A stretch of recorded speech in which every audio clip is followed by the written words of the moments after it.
Perfect. Try this again, such that we have the view I want. And I have to do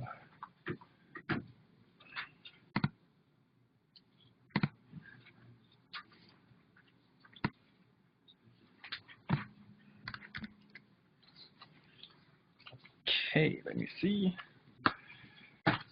See the robot, we see me, we see the slides. Okay, cool, we're ready to go.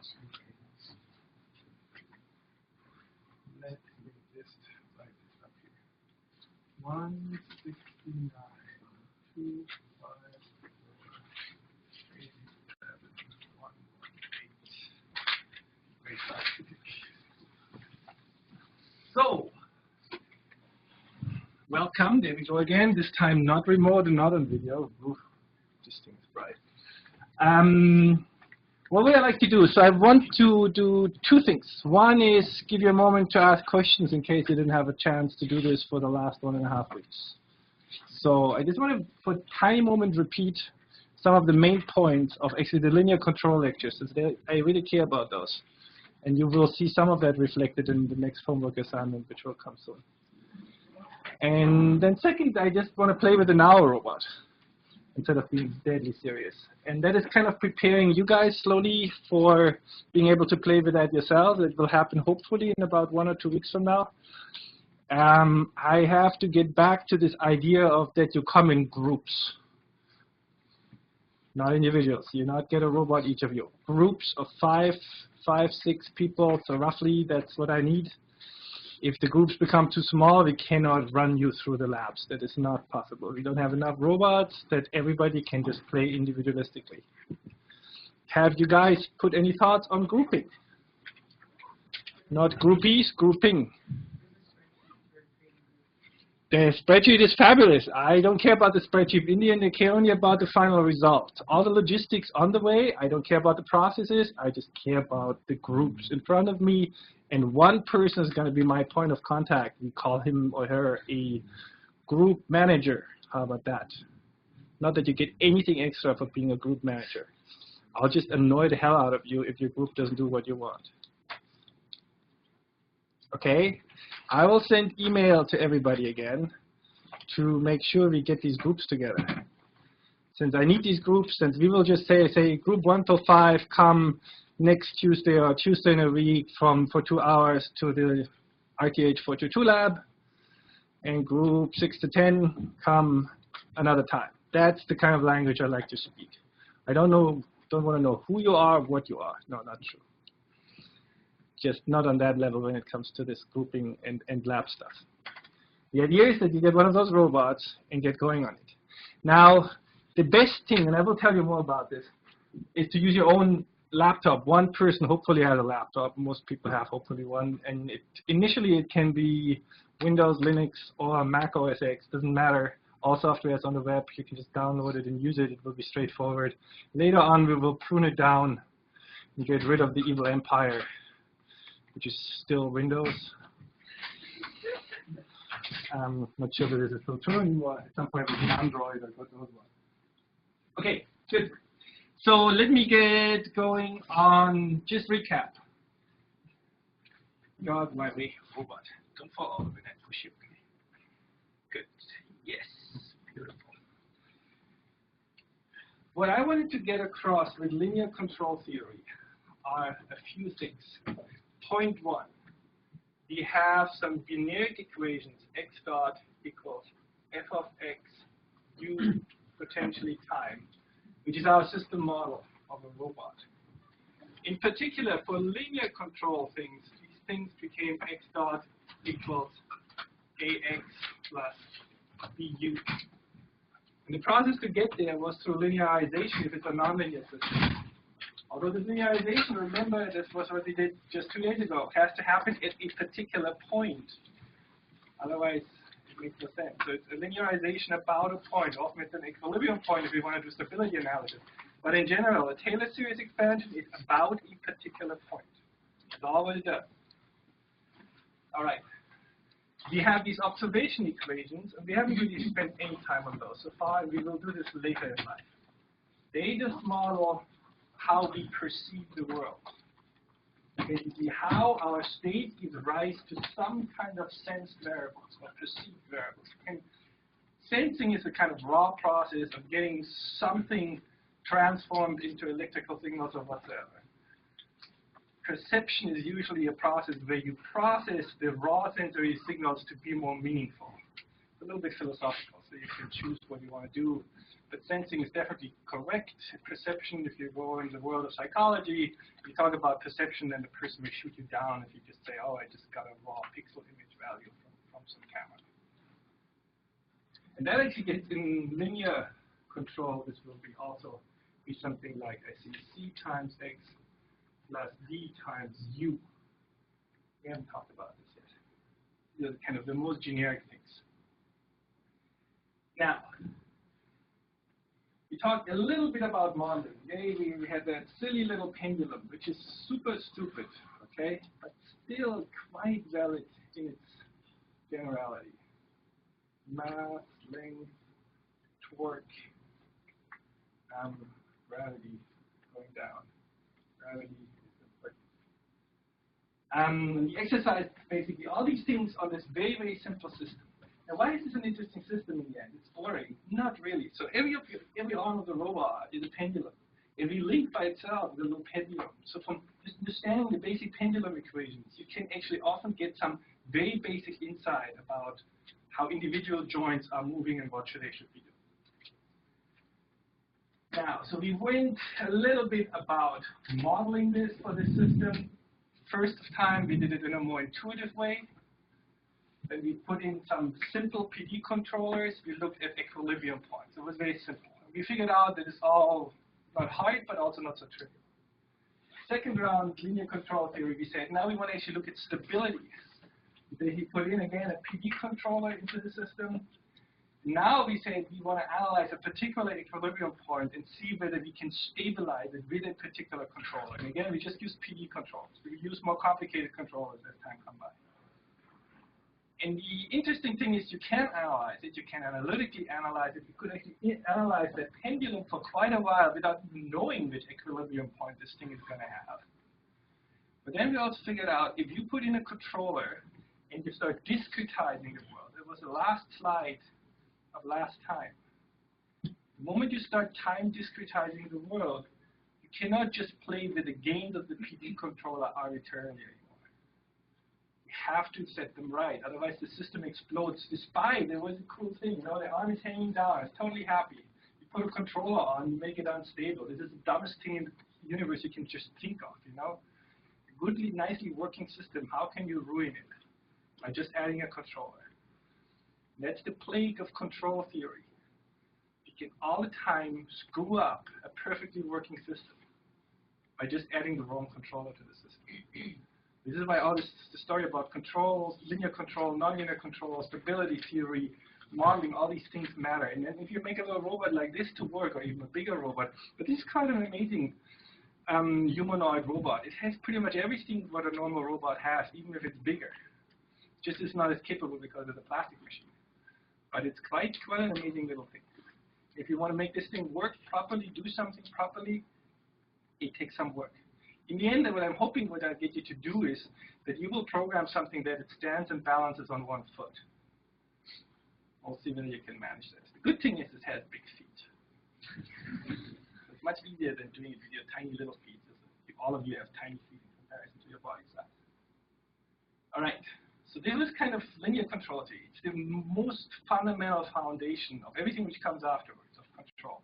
We'll use this all the time. It becomes your standard way of living. When you work with a robot, these things matter to you all the time. Questions? Remarks? Complaints? You want to complain about it? No complaints. Okay, fine. Everything is crystal clear, so if you get homework, yes, finally. Thank you. Discrete system, why would you also take the complex value when we take into consideration the eigenvalue? Okay, why do we take it into account? Because in discrete systems, the real part and the complex part together create a stretching of the eigenvector in this case. So we have something which is alpha plus I beta. So this is the eigenvalue. And we care in this case, we have now an equation which is xn plus 1 equals alpha. No, let's not take alpha. Let's take something else. Make it gamma times xn.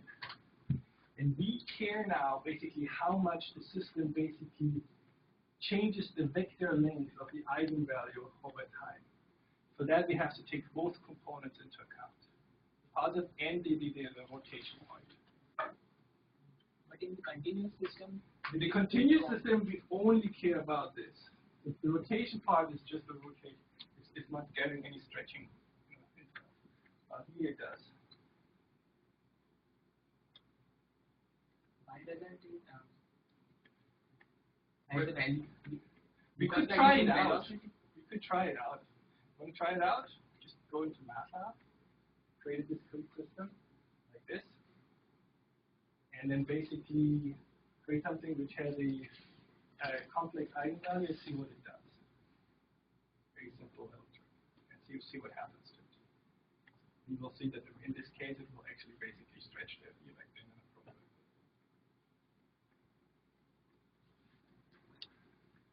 Other questions? No? Want to say robot? Yes. Okay, fine. Let's get rid of this.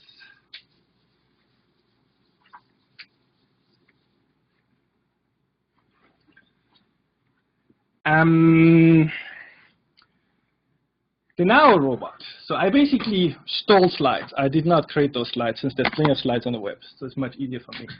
Very important is actually we have a very nice website for the NAO, which you may already know if you go on the website, you'll find on our course site.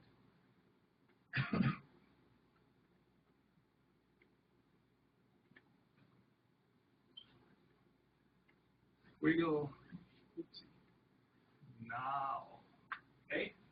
Under this website, you find a little intro video, which I make you play again.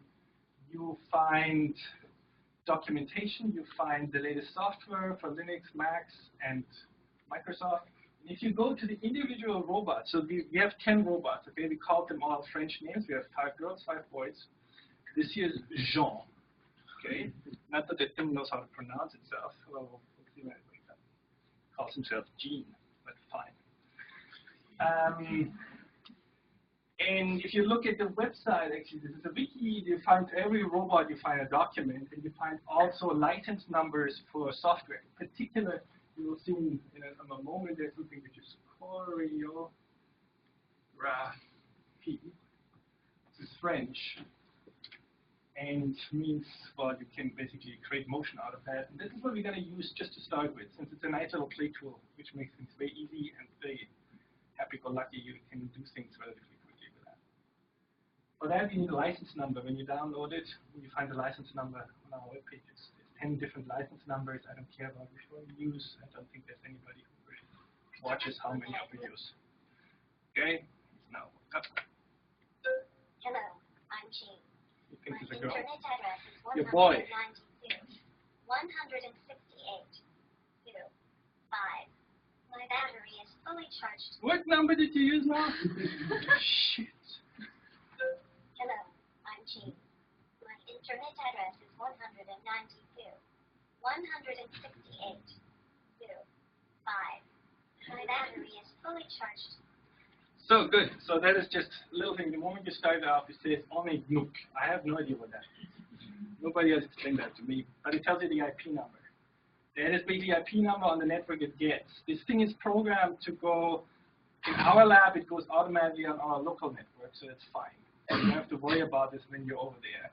Otherwise, it goes on UC wireless, which we tried initially. It was a total disaster. I couldn't find this. UC wireless is too big, too many routers. You need this IP number to connect it. There's two ways to connect it. This is wirelessly, which is the nice way, or wired, which I now did in order to have a decent connection. So I basically use my computer as a DHCP server and just give it a wireless number.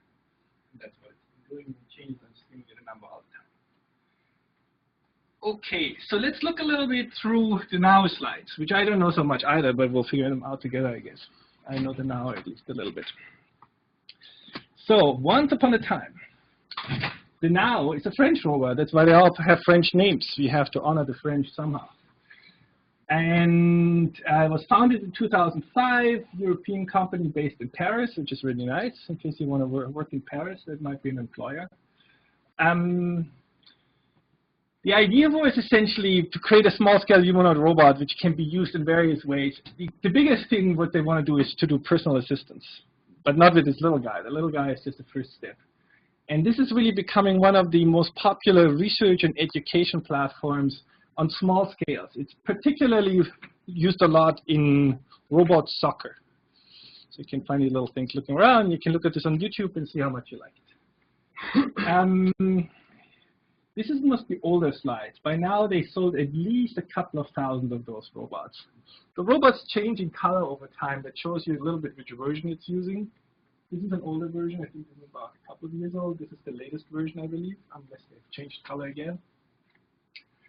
And it's, I think, well, in terms of success stories of robots which are sold in large quantity, okay, there's industrial robots, which we discount. When it comes to personal robots or household robots or assistive robots, this thing is, besides the Roomba robot, most likely the most successful platform. It's kind of interesting. They came kind of out of the nothing with this system and suddenly made it into the market. Why did they do this? I mean, why did they conquer the market to some extent? The Japanese have been having little small-scale robots as well for education. But somehow they really marketed it well. They didn't try to make profit from it. I'm not sure whether they're actually profitable at all. But they created actually a very decent software environment for it. So you will, when you play with it yourself, it is something you can get used to with not too much effort. And it really supports all kinds of machines, Windows, Linux, Macs, kind of the major platforms people like to use, which is very useful. And it opens people for low-level programming as well. I'm not going to talk about this a lot. I'll just glance at it. The slides have actually information for you on that. I'm not going to go through those. OK. So let's see what else do we have. So that's seemingly the development of the NAO robots. And so there are all kinds of, since 2005, it's about 8 years ago, different versions, how they got into being, more and more complicated. And yeah, that's kind of fun. So how robots usually get into being. It's kind of a bigger project. What they managed to do, they did the guts of the robot. We will see in a second what's inside in terms of just enumerating the sensors. It's a pretty decently equipped robot. It's a $10,000 robot, or maybe a little bit more or less, depending on what, which is, from a research point of view, actually very little. You know, many of our big computers with some GPUs cost close to $10,000. And they packed actually decent motors in there. There's Swiss Maxon motors and other things, which is quite amazing. They also use a lot of plastic stuff, which normal robotics people don't like, since the plastic gears at some point you strip them if you have a malfunction. That's not so helpful. But within the limits of $10,000, it's amazing what they actually created. OK, so what can the thing do? It can move. Great. It has 25 degrees of freedom. And you can start enumerating those. So we have the foot, which can move back and forth. I'm not going to do it on this thing. It has a knee, hip joint, which can go in and out. It has an arm with 1, 2, 3 degrees of freedom, then it has finger degrees of freedom. The fingers are coupled, they're not individually movable. Again, kind of like a close, like a grasping motion. We can play with this. It's not going to hurt you. Very squishy fingers. It can move its head forward, backward.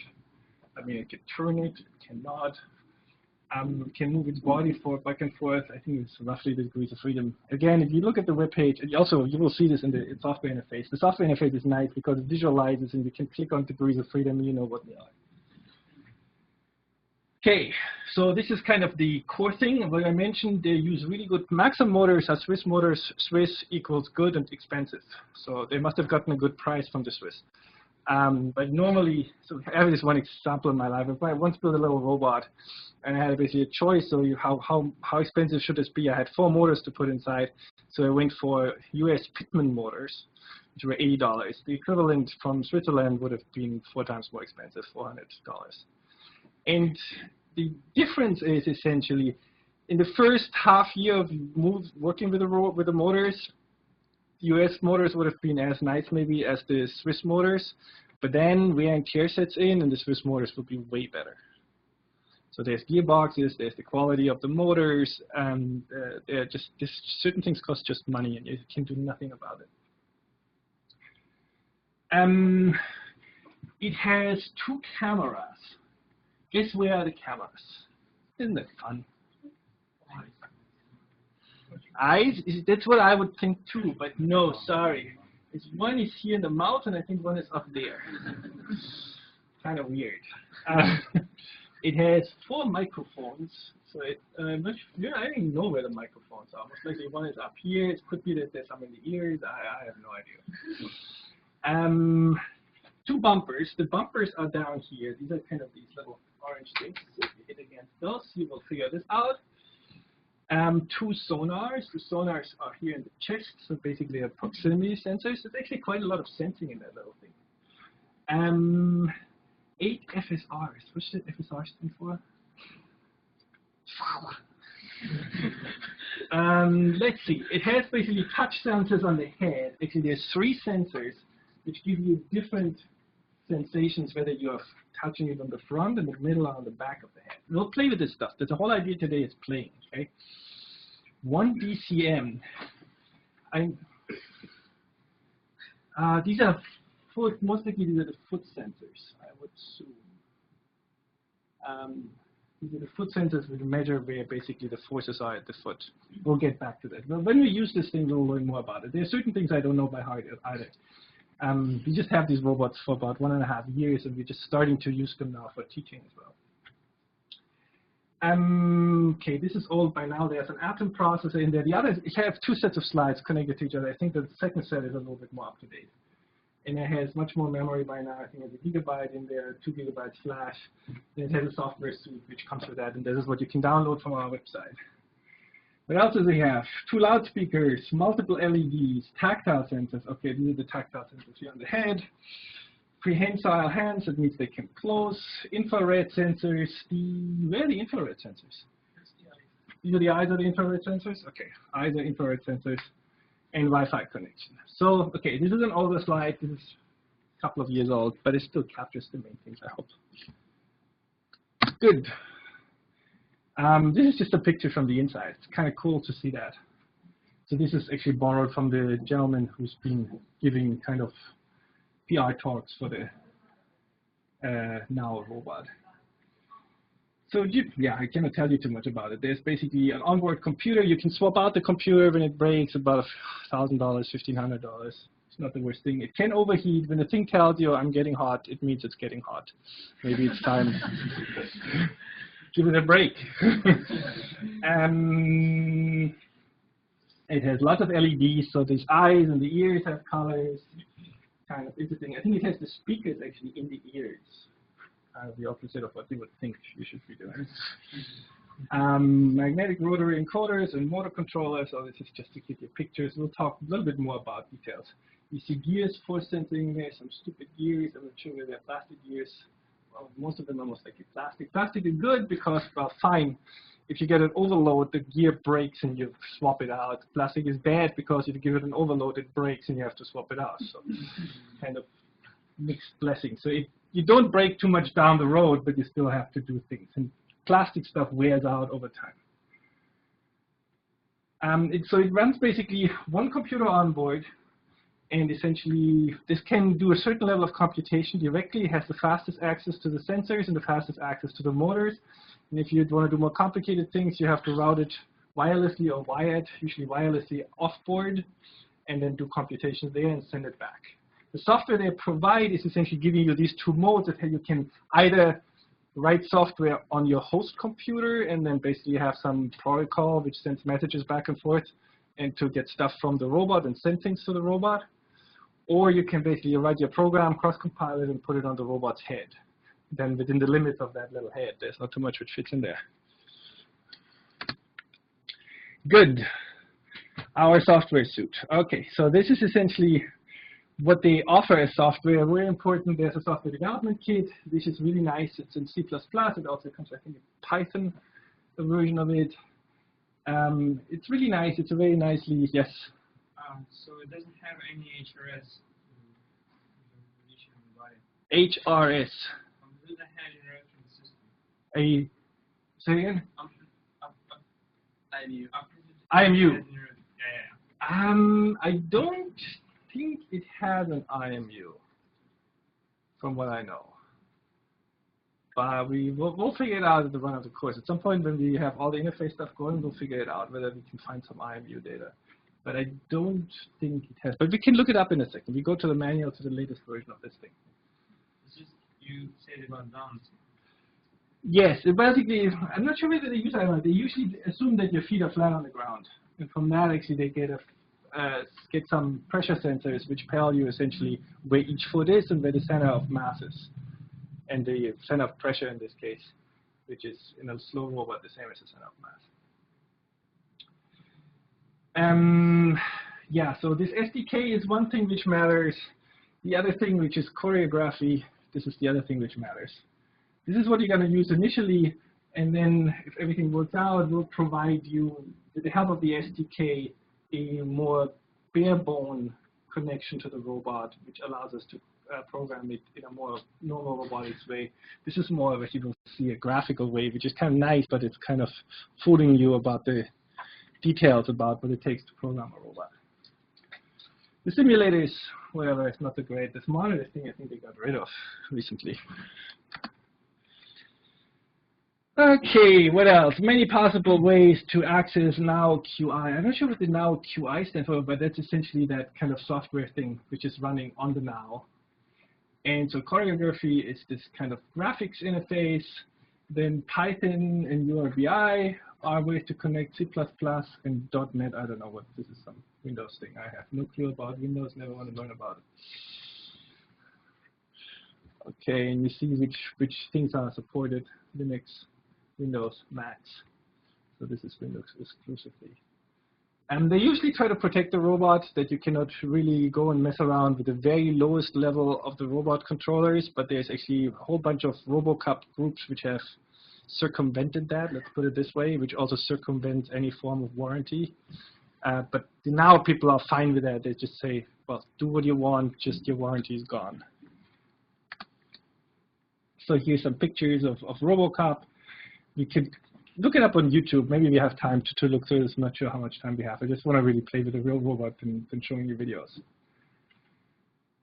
Okay, fine. There are some cool things if you want to get it, which we don't have. You can actually put additional sensors on there. It looks now like Santa Claus, but it puts kind of a HUCO laser on it, which gives you much higher quality 3D perception. And should there be something which is visible? Hey, well, I don't know how this works, but they're working currently on a bigger scale assistive robots, which is supposed to use the same philosophy as this robot, but it's supposed to be a robot which is now physically capable of doing this. This here is not physically capable of anything except supporting its own weight, and that's barely possible. What they try with the Romeo robot, they try to do something which you could actually put in your household, which could help you, which is really starting to become a personal assistant. So kind of a nice way of development. They start with a toy robot and an education robot, get their software and distribution system going, and then want to scale up. Now the Romeo robot looks like this in theory. In practice, it hasn't really come out yet. They promised that about 2 years ago, and we were all excited that it would be something like a $300,000, $400,000 robot, which again, in the world of robotics, is not such much money. This is just very small quantity productions. Looks cool, and they're supposed to be actually nice and have interesting ways of control, but we're waiting for this thing to come. Okay. And yeah, fine, you have a full range of things. There's educational communities. There's people who use it for autism research. There's people who use it for RoboCop, all kinds of things. Right. If you look at their website, this is older, it's updated, it's nice. Now let's look at the other slides, which I stole. So this is Antonio Paolillo from Rome. Fine. And that basically is, I think, a slightly more up-to-date version. C. Is there anything you know how much it weighs? 4.3 kilograms. Now they mentioned the current atom processor in there. So 1 gig RAM, not 2 gigs. I was wrong with that. Anything new? They're supporting properly 64-bit now, I believe, as well. And what else do we have? Equipped list of sensors. Now we can double check on the sensors. Loudspeakers, microphones, cameras, LEDs, encoders, gyroscopes. Okay, there we go. So we have something, 2 bumpers, 2 sonars, 2 infrareds, tactile sensors. Okay, so they're listing this more nicely. And again, if you go on our documentation website, this is the latest of the latest version. They find everything there. This is this NAO QI software environment, which basically tells you everything you can do. I'm not going to go through this. Parallelism, synchronization, events, resources. It's kind of nice. If you saw Peter's Ross lecture, which kind of tells you how a general open source software system was developed for robotics, they did the same thing essentially. They just did it their way. And it's solidly different from Ross. But it's the same idea that you create some modularization, then some message passing between modules in ways that how to basically add new modules to the system. What they did actually much better than the Ross community is they really, well, this is a crummy robot in some senses, can just do 100 Hertz communication. But they do have modes where you get essentially real-time 100 Hertz communication back and forth. Ross has no real issue about, or no real notion about doing real-time control. In real robots, we care about that. And they did actually a nice way that you can stream signals out and get them back as fast as possible. And you don't lose too much, I believe. So they did actually, Ross is more kind of a high-level modularization and message passing software system, but it kind of ignored the low-level thing, which most roboticists, at least if they have high-performance robots, they care about. Since real-time matters, you do discretization of controllers. It's just a little delta t. Now, delta t is normally fixed. Okay, that's what a computer is supposed to guarantee you. It clocks you at, say, a millisecond. Now, what happens if you get a 200 millisecond delay spike suddenly? Maybe for a little bit longer even. Your robot goes nuts. It just goes unstable. That's why we care about real-time so much. Real-time is also important when you do signal processing, like if you do differentiation, like you take one position value now, one at the next time step, and divide it by delta t. You expect that delta t is delta t. That means it was 1 millisecond. Now what happened is it was 200 milliseconds. You get just massively wrong values. Since you don't know about it, you just assumed it came in 1 millisecond rhythms. Okay, and there's all kinds of little software knickknacks in there. I'm not going to this, so they have this, they call these module management system, they call them brokers, and they have all kinds of little modules which give you access to the different sensory modalities. And you basically write software where you basically load these brokers, connect to them, and then tell you, I want from you actually the position sensing, I want from you the visual images, and from you I want the gyroscopic readings, for instance.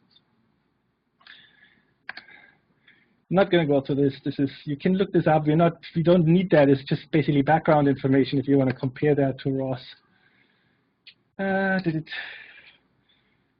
So basically, here's the different ways how you can access things. Was there anything else which is important? So this is essentially what they stress. Low-level programming is more laborious, but you can allow really nice direct control to the robot, which is useful. And it's kind of how their communication model works. So fine, they use something weird. Okay, they don't use CMake or some other make tool. They use QI build, which is something they build themselves. It's just everybody invents their own tools. It's just kill these people.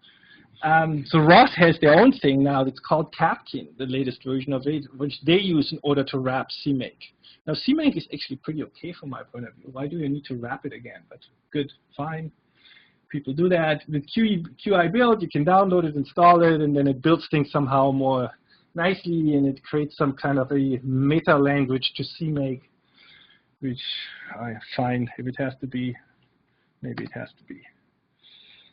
So let's see, this is actually nice, kind of how things work in reality. So you can actually communicate from your computer to multiple NAOs. They basically do a protocol between the robots, and if you have heavy-duty things, you just run them on the robot head themselves. That is the main message of this. This is now examples, how things are done. The programming is pretty reasonable C++ programming. It looks quite structured. Okay, this is an example. I'm not going to go through this. There is now a simulation interface. There is a VBots interface. VBots is kind of a, is it a free software tool actually these days, or does it cost something? I think it's largely free. It's based on a physics engine which is called, what does it use? It doesn't use Bullet, it uses ODE. It's basically a numerical engine which simulates robots, and then they basically created a now specific interface to that, which is useful. What we are going to go into is this now. And this is Choreographe. And this is a graphical user interface, how to create behaviors which are already given. We're not going to talk about how to program them. You can also create your own little modules. But it's your first, basically, entry level to the robot to play with it and see what it can do, and particularly what it cannot do. Okay, this robot is not super powerful. It's just a reasonable, fun little robot. And so you will can play with those things like ball tracking or face tracking. The illumination here is at best so la la, but we'll see how this works. And then basically, people basically program little behaviors, and they have control diagrams in mind. So if you have a robot you want to control, how does this work? There's a ball which you perceive through the cameras. You basically figure out where the ball is relative to the head.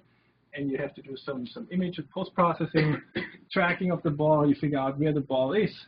And in the end, have to put this into some motion in the robot, which tells the robot where to look at to track the ball. We can try this out. So that's the fun part of today. I have one set of batteries. That's it. And then we're dead.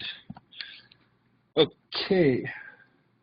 And so you'll see it has a couple of modes, but we'll play with this in a second. This is the ball tracking idea. It's just basically looking at a ball which is in front of you and can also follow it. Cool. Let me do something else, if I can manage. And that is,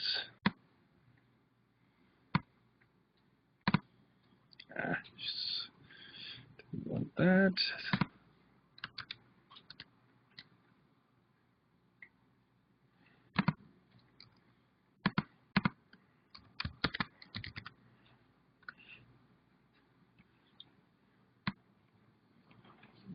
Okay, let's show you this video one more time since it's kind of cool. At least you know what you should expect if things worked.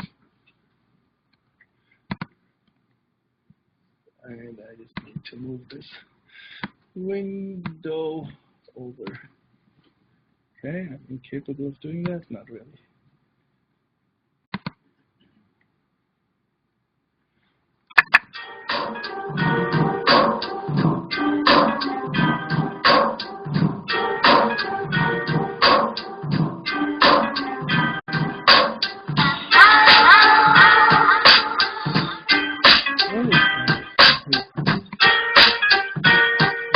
It's not slow.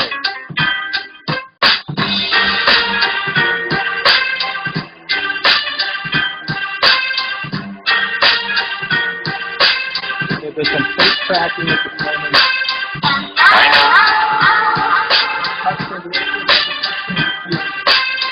Hi, Pop. How are you today? Fine, thanks. Are you ready to do some work this morning? Sure. Say you love me. Say you love me. Say you love me.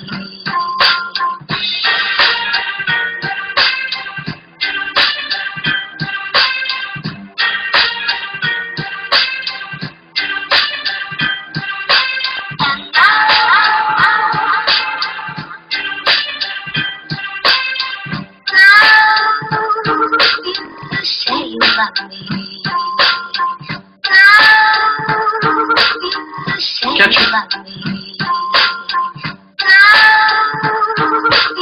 Say you love me.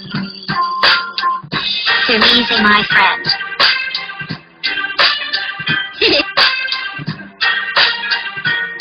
Come here.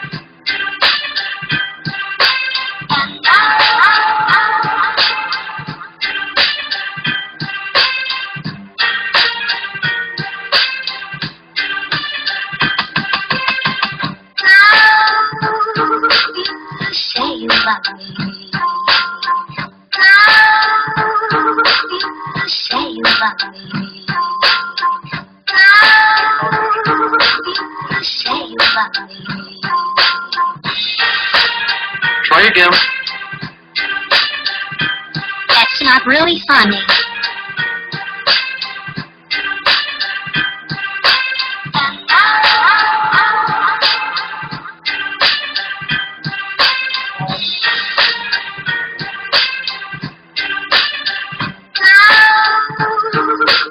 Say you love me. Say you love me. Yeah, I'm impressed. It didn't hurt. Say you, say you, say you, say you.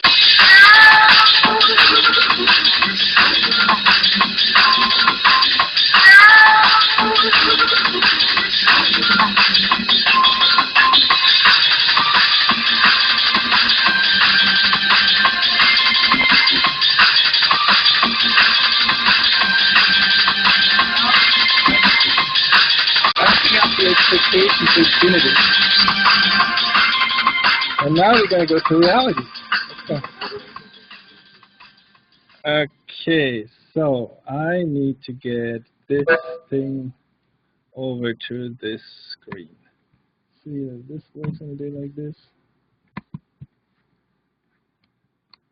In theory, it should go away and give me that interface. Let's see if I can make this the right size. Oops.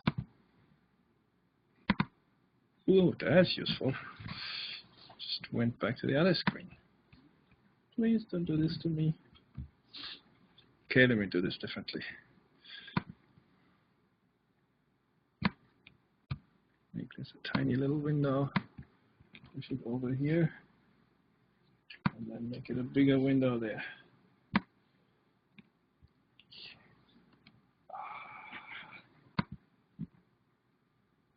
Okay, so this is what choreography looks like when you start it up. You can customize it to look slightly more what you want to see, but not super important. Good, perfect. That's what I wanted. And now the windows are a little bit squished and it's not the right size because I changed the size here, but we'll do our best to make it roughly okay. First of all, when you have this thing running, you need hopefully a menu bar, which is on my side, unfortunately. Is it? I was usually confused. Sorry, this is a little bit harder. Here we go. And I need to connect. So there was now the menu bar was connect to, and there's Jean. And he should appear on your local network. If he does not appear on your local network, you know that something is not working. Come on, guy. Oh gosh, I'm so bad with the mouse for looking at these things.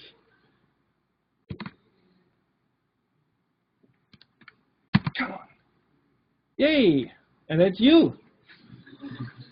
Looking at you guys. That's very cool.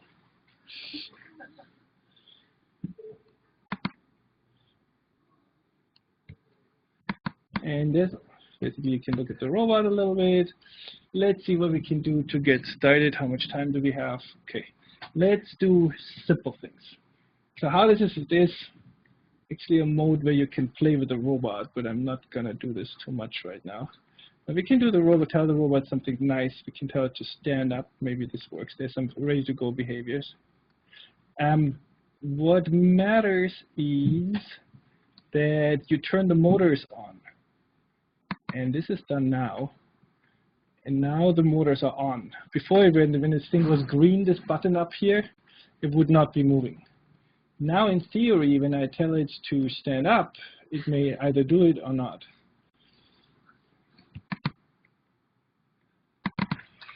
Oh, shoot. Okay, good. Nice enough to somehow that falling, it is not a total catastrophe. Okay, still looking at you guys. So let's do simple things. Now we have a whole bunch of little modules which you can just drag into this window, connect to the line, and get something going. Oh, actually, here's something I wanted to show you. This popped up on the wrong screen. So this is actually, if you want to look in the individual degrees of freedom, it shows you what you can see. You basically click on each of these guys now on the head, and you can see the head. Now, oops, okay? It's easy to play with the head. If you play with the legs, it falls over, okay? Keep this in mind. Be nice to it. It's also a good idea to put it on the floor, which I just put it up so that the cameras can see it in case someone is watching remotely. So we have 2 degrees of freedom for the head. That was easy to figure out. Let's see, the arm has 1, 2, 3, 4, 5 degrees of freedom, and then it has the fingers on top of that. So we had 2 in the head, 5 per arm, makes a total of 12. See what the body has to offer. Nothing to offer. Okay, legs have 1, 2, 3, 4, 5, 6 degrees of freedom. Gives us another 6. 12 plus 12 makes 24, so we're missing 1 extra degree of freedom, which almost like the fingers. And then we have everything. We're roughly at 24, 25 is what they said. Okay, so you can play with these things. You can, again, I'm not going to do this with the legs. That's a very bad idea. I can do this, however. The elbow, how do I get you? Well, I just slide something and see what happens. Oh, yeah, that hurts. Okay. You see a little, when you hear a robot, this is almost not so great quality. It's one of the few things that you can hear in a robot. You hear this little plastically and whatever, but still, it gets us going. Good, so that basically shows you a little bit what's going on. Now we can start with different modules and play with those. Play sound. Oh, let's do voice. Say something. That's easy. Saying something is always good. We just connect it in and connect it out, and we say something in English. Very brilliant. Let's see whether this works. And you press go. Hey, talk to you. This is so cool. So the boxes are obviously a little bit smaller. And you get all kinds of additional information. So it's a nice interface, as you see. It's a nice interface to get known to the robot and play with it, not do anything too complicated. It has sound localization. I haven't tried all these models yet. And that is something you guys can just play with it. When you have your lab, just play. Just don't ruin it. Let's do something more interesting. How about we sense something, since that's kind of cool. We go to walking in a moment, but this, I just try to do all the things which don't break the robot first. God, I cannot work with this. So, bumpers, foot detectors, heat detectors, is in collision. It had all kinds of cool stuff. Tactile hand. How about we do something new? So we use the box tactile hand, put it here. Never tried this. It's going to be interesting. Let me disconnect that. And what I want to do now is we go to the tactile hand, And then I assume, what is this connection? Name, left touch, type bang. The left of the hand was touched. Cool. If the left of the hand was touched, we say something. And afterwards, see whether we can do that. We try to return to the robot. Did this work? No. Some point of life it worked. Okay. Cool spaghetti graph, huh? Now, we download it. Now, it said the left hand. Let's see how this works. Please work. I totally improvise, okay?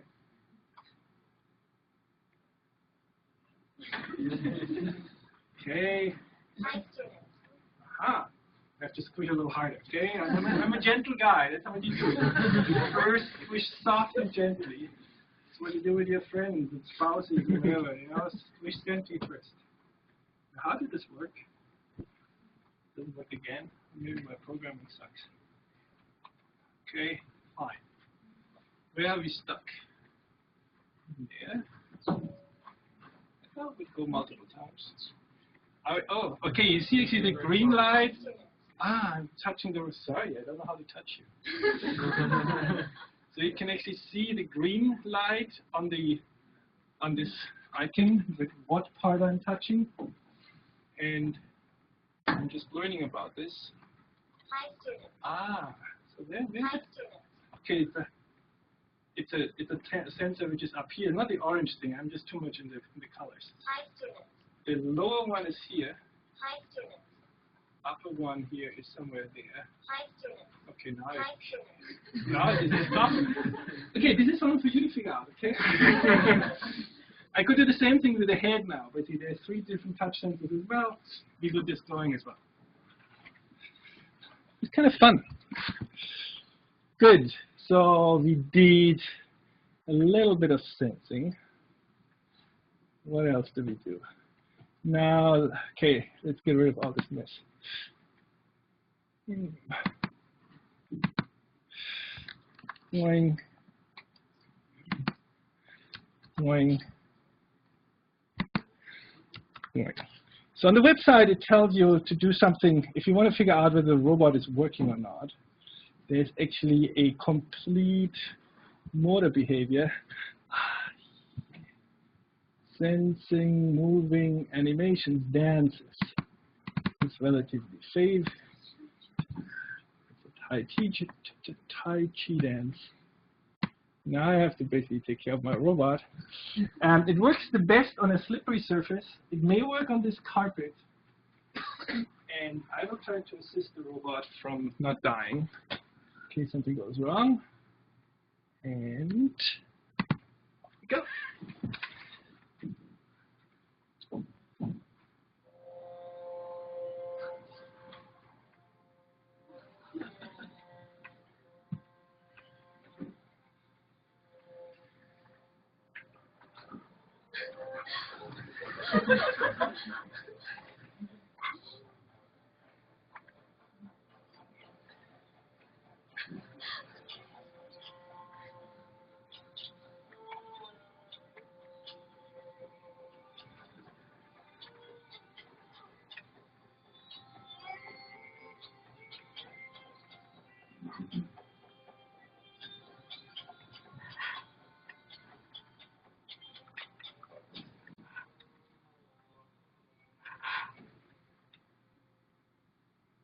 Okay, not so bad. So this is something you can always try. This is something which is given as a behavior. It's relatively complicated, but this is one way how to check out whether a robot behaves roughly okay.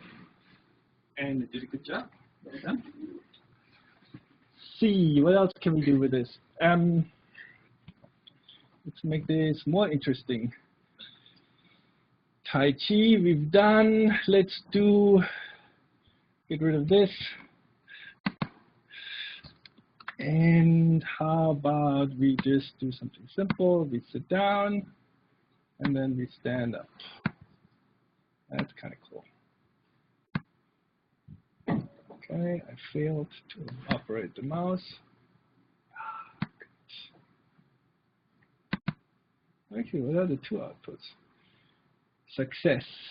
The other one is failure. Okay, so they have different modes. If it's successful, I tell it to stand up. If it's unsuccessful, I tell it not to do anything. And we go back to there. So, and I will run there again and assist the robot from not dying.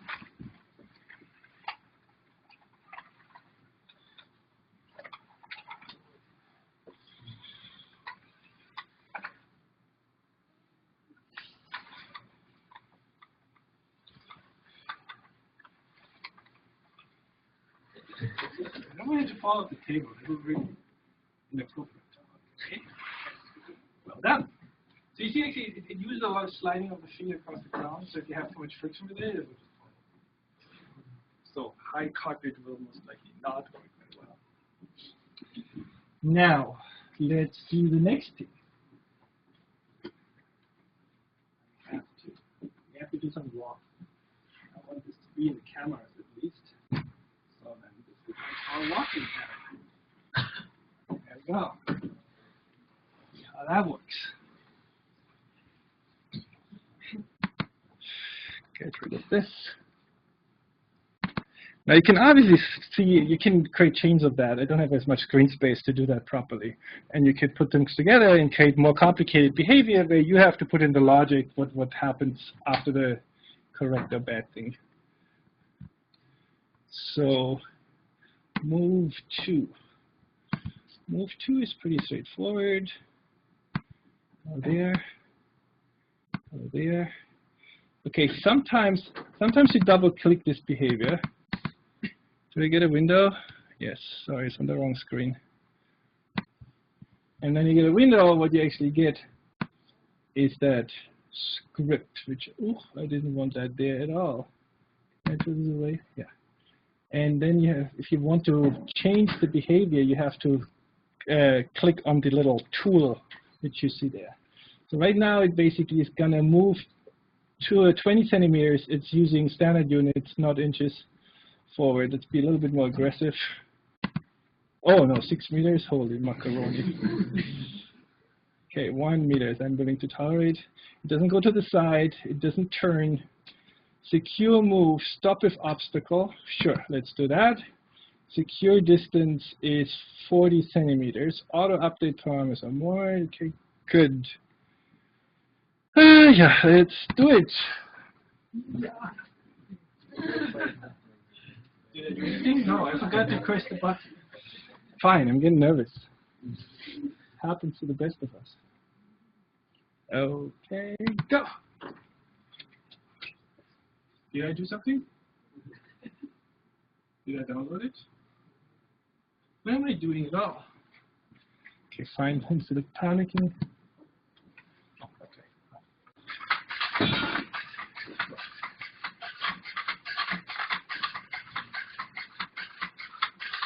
Not softly. Okay, 1 meter. Okay, okay. It is not precision involved. Okay, this is approximately 1 meter plus minus half a meter slipping around. So let's try to do something super aggressive. We create an obstacle. This is my obstacle. See how this works. Okay, ready, steady, go. Using the sonars, basically figuring out 40 centimeters. You can try something further away and see whether that works. It's interesting now, basically I interrupted it in the middle of the walk. I'm not sure whether I can go back to this properly. I just have my little behavior here and get it straight up. And let's do this again.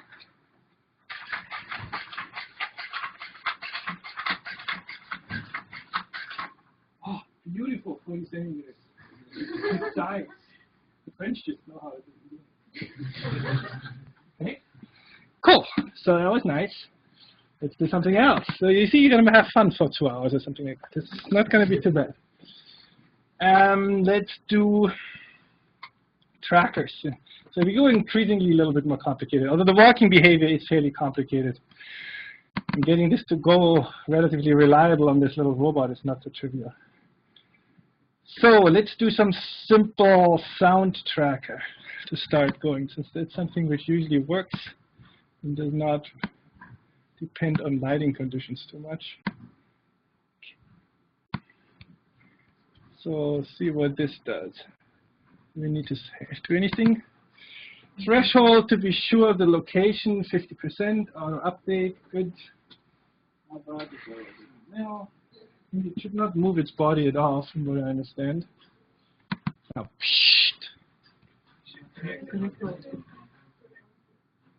what?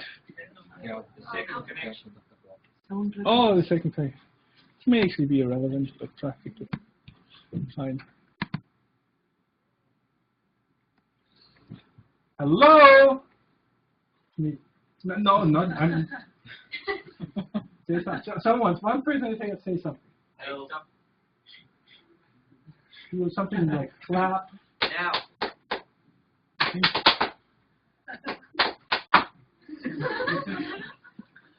Look here.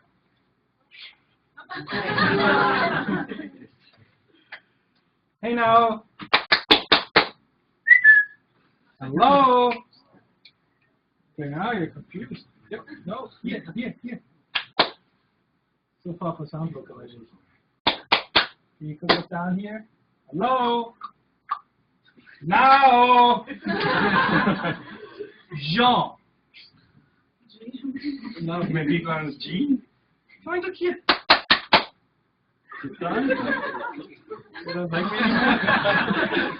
Okay, fine. Let me try this again. I'm sure this is still working. Hello? Hello? Shoot you. Hello. Okay, let me just abort it for a moment. Let's put the robot. Okay, thank you. Try this again. Hello? Woo! Okay, fine. It doesn't like his name. Okay, fine. This is just what happens. Okay, sometimes it works and sometimes it doesn't. I don't quite know why.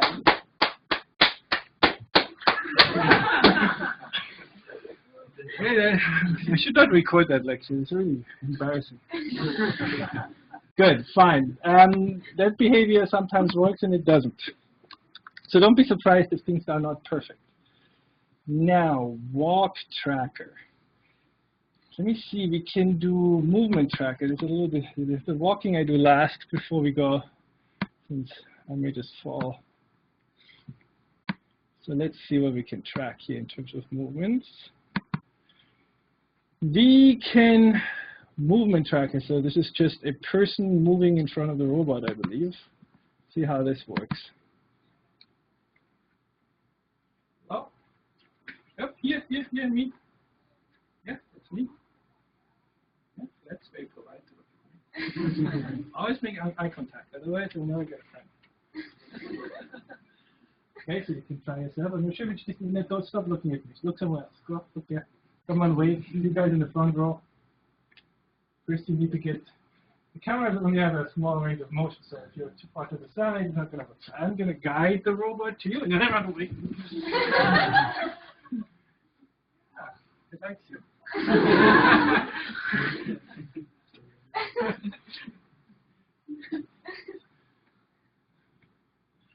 You guys are far away. just look at what the poor thing is seeing. So this is kind of give you a picture of what you can expect in life. So don't expect too much. Okay, no, it's fair. I would be confused with that many people, particularly if you're French. All right, so let's kill this and do some lasting. Let's do a walk tracker, and therefore we have to go on the floor since. Oh, we can. Let's do the walk tracker. Get rid of this.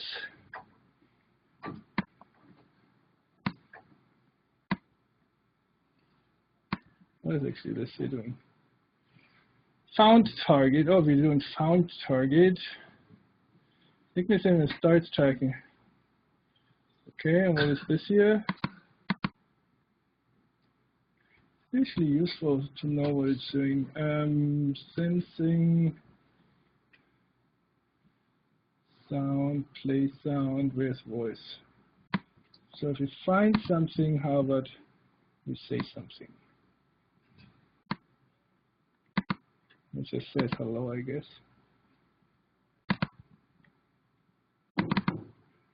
Hello. Okay, good. How do I get out of this mode again? I think I go back to this root. Gosh, I hate this nonsense.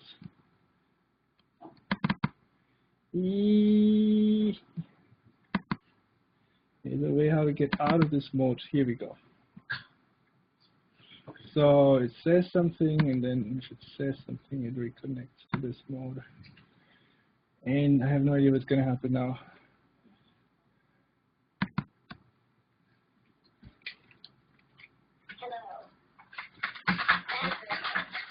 Where are you going? No. From me. Come back. Come to this. It says battery low. Come here. Here. Okay, battery low and it's shutting down. Very well timed with the course, actually. I think that's it of the robots for today. Okay, but you've got the idea of how this is going to work and what you can play with, and that you're going to have fun for them. Ideally, so what you should be doing in the meantime, groups. I'll send an email. I will start to need groups. I need everybody in a group. And on your own PCs, whatever computer you have, you should find something which runs the NAO and do it. If you have a wired connection, this works the most reliably. In our lab, because we have our own local wireless, it should be working as well. I have no idea how well it works with 5 of you at the same time.